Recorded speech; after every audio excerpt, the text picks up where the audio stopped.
بسم الله الرحمن الرحيم. الحمد لله رب العالمين، والصلاة والسلام على سيد الأنبياء والمرسلين وعلى آله وصحبه وعلى من تبعهم بإحسان ودعا بدعوتهم إلى يوم الدين. أما بعد، مجھے یہ موقع دیا گیا ہے کہ چند باتیں جو میرے ذہن میں آئیں میں ان کا اظہار اس اہم موقع پر جو کہ ختم نبوت کے حوالے سے ہے کر سکوں. میں اس پر شکر گزار ہوں. میرے ذہن میں بار بار یہ بات آتی ہے کہ اس وقت سوشل میڈیا کے ذریعے خاص طور پر ہماری عوام اور خاص طور پر نوجوانوں کا ایک بڑا طبقہ ایسے لوگوں سے دین حاصل کر رہا ہے اور دینی معلومات لے رہا ہے جن کا علمی بیک گراؤنڈ نہیں ہے، جو ایک تسلسل ہے علم نبوت کے وراثت کا جو ہمارے اسلاف سے چلتا آ رہا ہے اور ایک لمبے عرصے سے 100-150 سال سے اس ملک میں جو ہمارے مدارس علم نبوت کی تعلیم علم نبوت کی خدمت انجام دے رہے ہیں، ان کے ذریعے سے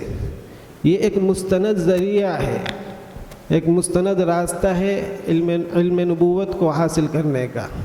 اسلام کی صحیح تصویر اپنے ذہن میں بنانے کا، اسلامی عقائد کو صحیح طور پر، اسلامی تعلیمات کو صحیح طور پر سمجھنے کا.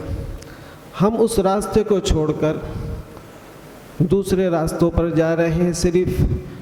بعض مرتبہ لوگوں کے حلیے دیکھ کر، بعض مرتبہ ان کی چرب زبانی دیکھ کر. تو ایک بات تو میں یہ اپنے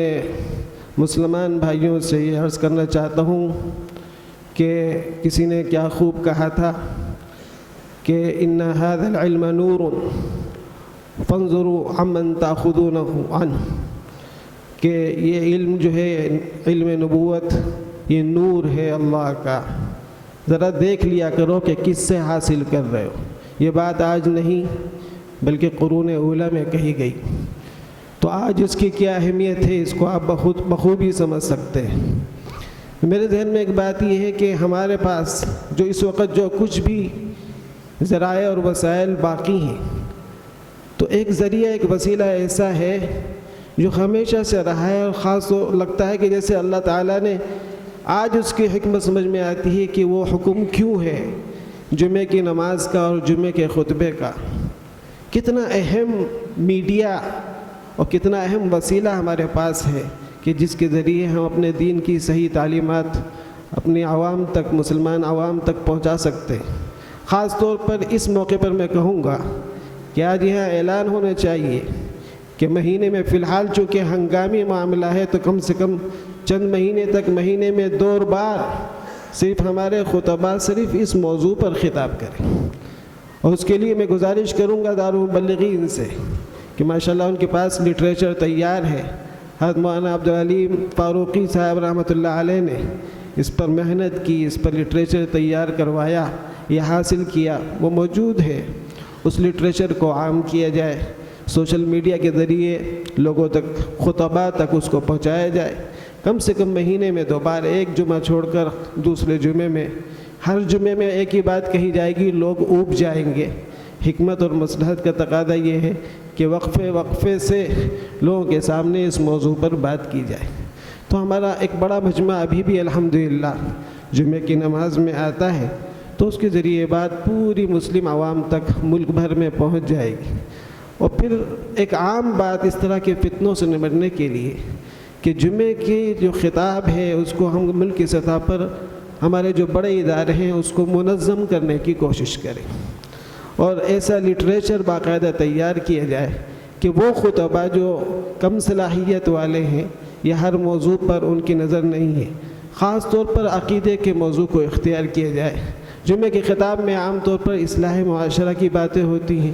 کچھ لوگ مسئلے مسائل بیان کرتے ہیں جو اہل افتاء ہیں اور دارالفتاء سے تعلق رکھتے ہیں.